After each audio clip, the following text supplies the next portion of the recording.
Hey there, it's Mitzi. Welcome to my channel. So today I wanted to do two things.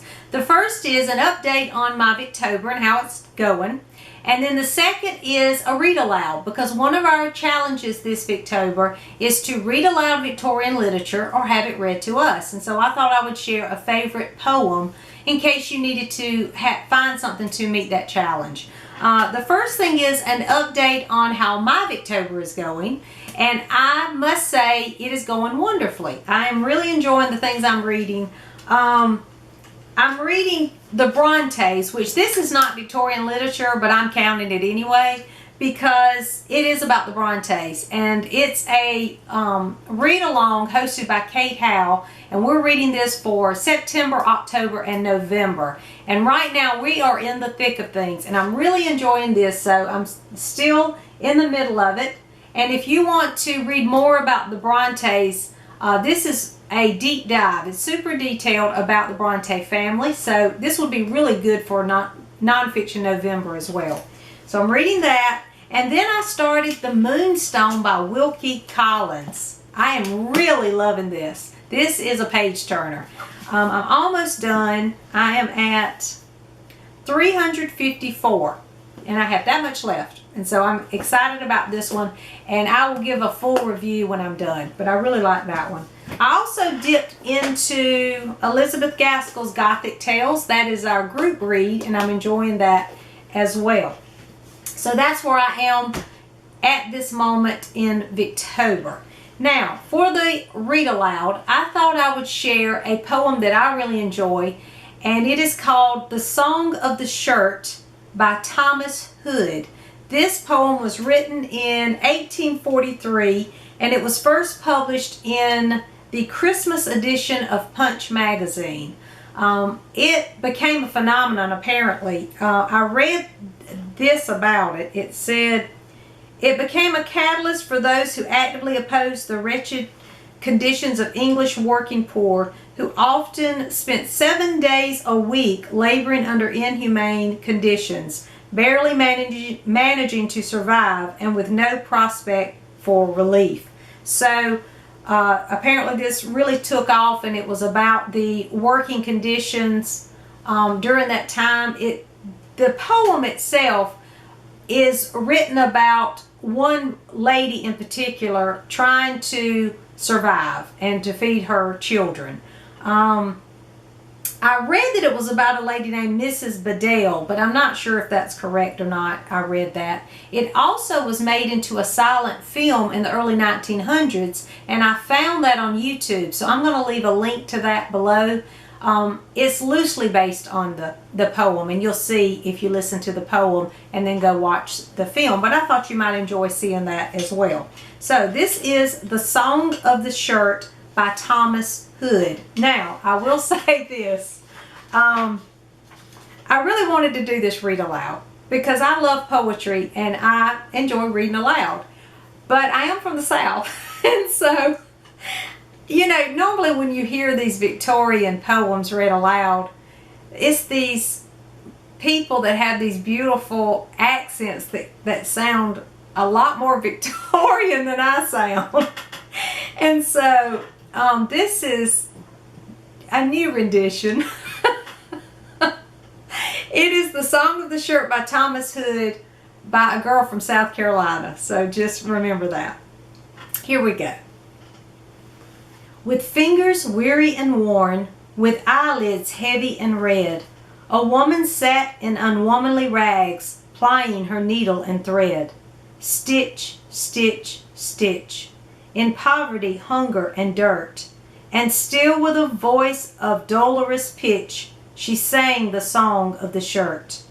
Work, work, work, while the cock is crowing aloof.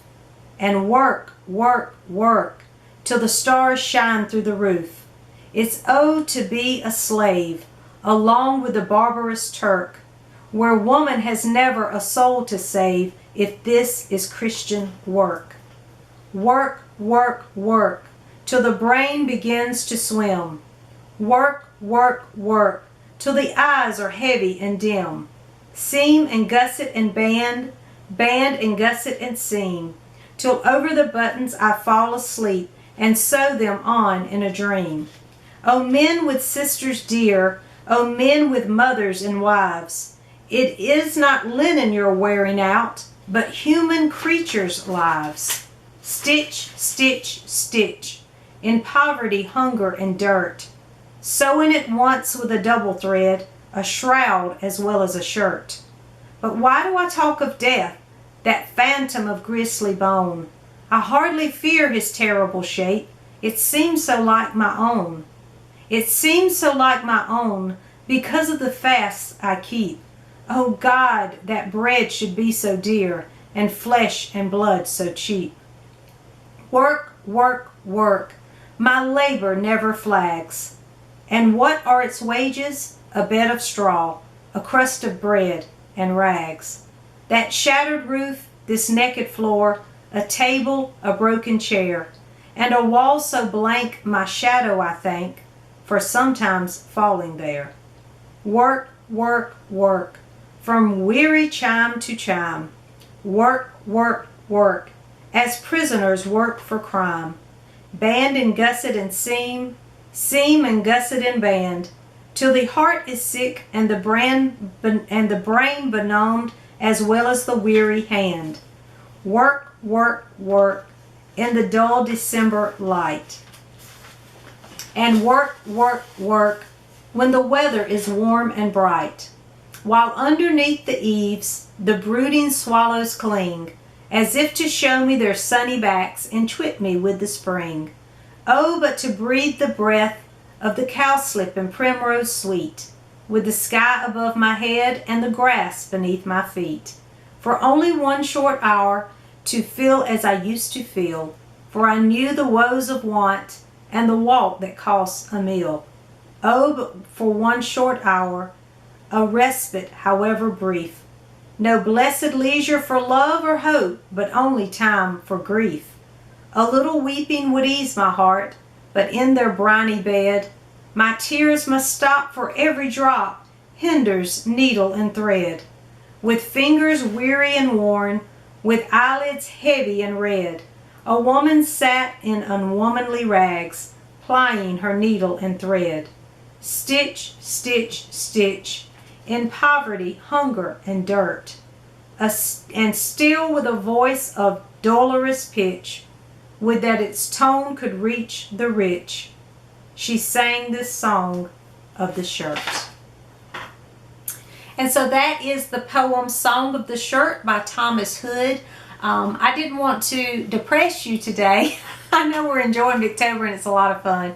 But I love this poem because it shows another side of Victorian literature. You know, a lot of times we romanticize that time period like we do with any time in history. You know, we always say the good old days, but the good old days were not so grand all the time. There was a lot of things that have happened in our history that's not so pretty. It's something that, you know, a lot of these poets and writers were writing about to bring awareness to the things that were happening during that time. But I really enjoyed the Song of the Shirt. And again, there is a silent movie that was made in the early 1900s, so if you want to check that out, I will leave a link to that below. I hope that you are having a great Victober, that it's off to a great start. Let me know what you're reading right now and how you're feeling about it. And please like and subscribe, and I'll see you soon.